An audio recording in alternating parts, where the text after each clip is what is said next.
Welcome guys forum MK channel में आपका बहुत बहुत स्वागत है। सब्सक्राइब कीजिए फोरम एमके चैनल को और पाते रहिए ऐसी एजुकेशनल वीडियो। सो गाइज आज के इस वीडियो में हम डिस्कस करने वाले हैं आपके बीएसटीसी एडमिशन प्रोसेस के बारे में, जैसे कि आपकी काउंसलिंग कब होगी, काउंसलिंग कैसे होती है, कितना खर्च आता है इस प्रोसेस में और कौन कौन से डॉक्यूमेंट्स इसमें रिक्वायरमेंट होते हैं। ये सारी जानकारी हम यहाँ पर गेन करने वाले हैं, क्योंकि आपको पता है गाइज कि आपका फाइनली रिजल्ट आ चुका है बीएसटीसी 2020 का, और आपने अपने अच्छे खासे नंबर देख लिए होंगे।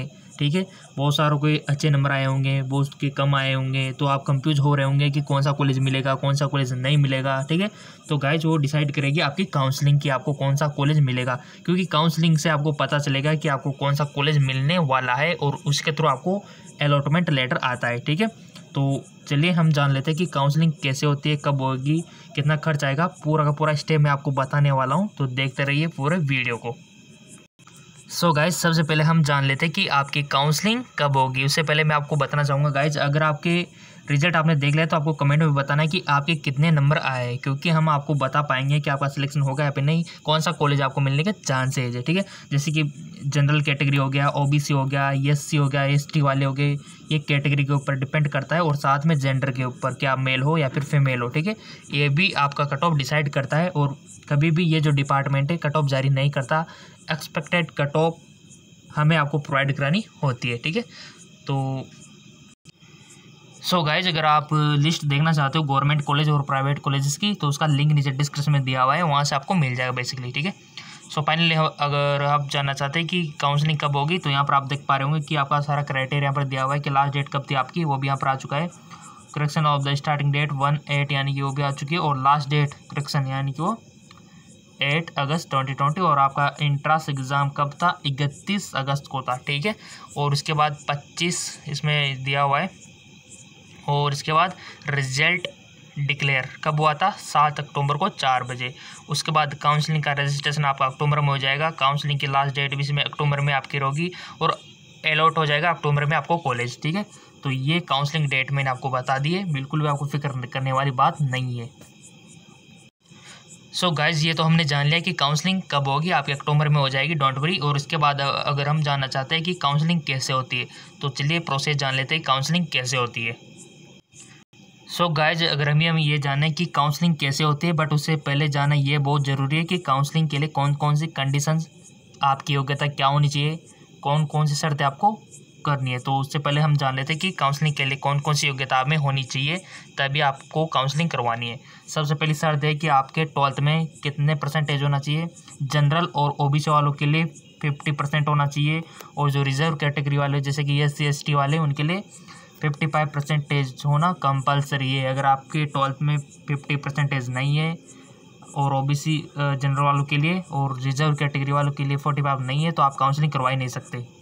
सबसे पहले कंडीशन तो ये थोप दी यहाँ पे। ठीक है, उसके बाद अगर हम जानना चाहें, आपका नाम प्रे DLED के मेरिट लिस्ट में होना चाहिए, अगली कंडीशन, और आपको काउंसलिंग नंबर दे दिया गया है। ठीक है, आपकी आरक्षित वर्ग की सुविधा तभी मिल पाएगी यदि आप आरक्षित वर्ग का उपयुक्त प्रमाण पत्र उपलब्ध करेंगे। ऑनलाइन काउंसलिंग के बाद आवंटित कॉलेज में प्रवेश तभी मिल पाएगा जब आप उपयुक्त योग्यता के आवश्यक प्रमाण पत्र एवं कॉलेज आवंटन पत्र, बैंक चालान की 2 प्रतियां उपलब्ध कराएंगे। तो ये कंडीशन है गाइज काउंसलिंग करवाने के लिए, और काउंसलिंग करवाने से पहले आपको 3000 रुपये का चालान भी प्रस्तुत करना होता है जी। ठीक है, ये PSA इसकी काउंसलिंग की, तो ये आपको बनवाना पड़ता है चालान। ये ऑनलाइन होता है सारा प्रोसेस, आपको कहीं पर जाना नहीं है, ऑनलाइन आप किसी भी मित्र से करवा सकते हो अपने इस प्रोसेस को। ठीक है, 3000 रुपये खर्च आता है आपके। ठीक है, अब आप बोलेंगे सर अगर काउंसलिंग में नंबर नहीं आया हमारा, तो ये 3000 रुपये का क्या होगा। सो आपको घबराना नहीं है, वापस रिफंड का भी ऑप्शन आता है अगर आपको कॉलेज नहीं मिलता है तो। ठीक है, तो ये योग्यता हमने जान ली है, और इसके अगली स्टेप अगर हम जानना चाहें तो उसके लिए हमको क्या करना होगा। सो गाइज अगर आपने कंप्लीट बनवा लिया है आपका चालान 3000 रुपये का, तो सिंपल सी बात है, आप काउंसलिंग करवा सकते हो। आपको इसमें रोल नंबर की रिक्वायरमेंट होती है, काउंसलिंग के serial number, name, mother name, date of birth, ये सब आपको फिलअप कर देना है। ठीक है, ज़्यादा डॉक्यूमेंट्स यहाँ पर रिक्वायर नहीं होते, क्योंकि काउंसलिंग ऑनलाइन होती है, तो आपको 10+2 मार्कशीट ओनली, और आपका जो एडमिट कार्ड था उसकी रिक्वायरमेंट होती है। इसके अलावा कोई भी डॉक्यूमेंट्स आपसे यहाँ पर ज़रूरत नहीं होती। डॉक्यूमेंट्स की ज़रूरत तब होती है जब आपको कॉलेज मिल जाता है ना गाइज। कॉलेज मिलने के बाद जब आप वहाँ ज्वाइनिंग लेते हो, वहाँ पर बहुत सारे डॉक्यूमेंट्स की ज़रूरत होती है। वो मैं आपको वीडियो में बता दूंगा जब आपका टाइम आएगा, ठीक है। क्योंकि आपने चैनल सब्सक्राइब करके बेल आइकन पर तो प्रेस कर ही रखा है, तो सारी नॉलेज आपको मिलती रहेगी, ठीक है। तो यहाँ से इस प्रकार का रजिस्ट्रेशन आपको करना होगा पहले तो, ठीक है। और 3000 रुपये का चालान आपको बनवाना है जी। सो गाइज, हमने ये भी जान लिया कि काउंसलिंग कब होगी, काउंसलिंग कैसे होती है, कितना खर्च आता है, 3000 रुपये खर्च आता है, ठीक है। और कौन कौन से डॉक्यूमेंट्स में चाहिए ये भी हमने जान लिया। काउंसलिंग का जब रजिस्ट्रेशन करोगे तब आपको ज़्यादा डॉक्यूमेंट्स नहीं चाहिए, 10+2 मार्कशीट और आपका एडमिट कार्ड चाहिए होता है। बट जब आपका सिलेक्शन हो जाता है उसके बाद बहुत सारे डॉक्यूमेंट्स आपको चाहिए होते हैं। वो तो हम तभी बात करेंगे जब आपका सिलेक्शन हो जाएगा और वो टाइम आ जाएगा। चैनल आपने सब्सक्राइब कर रखा है, कोई दिक्कत वाली बात ही नहीं है। और कुछ भी डाउट हो तो आप पूछ सकते हो। काउंसलिंग जैसे स्टार्ट होगी, आपको जैसे कोई भी इन्फॉर्मेशन आएगी सबसे पहले हमारे चैनल पर आपको मिलेगी। नीचे डिस्क्रिप्शन में लिंक दिया हुआ है, कॉलेजों की संख्या आप देख सकते हो, कहाँ पर कितनी सीटें। तो जाइए, नीचे डिस्क्रिप्शन में लिंक दिया हुआ है, वहाँ से आप कॉलेजों की सीटें देख सकते हो, गवर्नमेंट की, प्राइवेट की, ठीक है। तो जाइए।